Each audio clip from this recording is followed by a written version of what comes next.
Free nga lang ba itong bagong skin ni Yushong? Sabi kasi ni Monton, free lang daw ito. Pero sabi ng mga tao, lalong-lalo ng mga ML players, ay hindi ito free.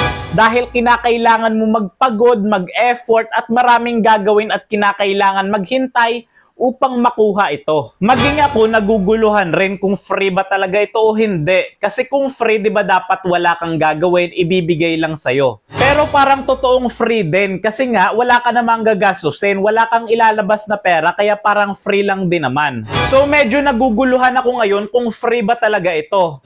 Free nga ba talaga dahil wala kang gagastusin o hindi siya free dahil nga may kailangan kang gawin at kinakailangan mo mag-effort at maghintay. Maganda naman itong bagong skin ni Yushong pero parang napakatagal pa bago mo ito makuha at napakahirap nga talaga makuha. Maraming kailangang gawin. Pero sa opinion mo, free nga ba talaga ito o hindi? At bakit hindi pa inaayos ang matchmaking?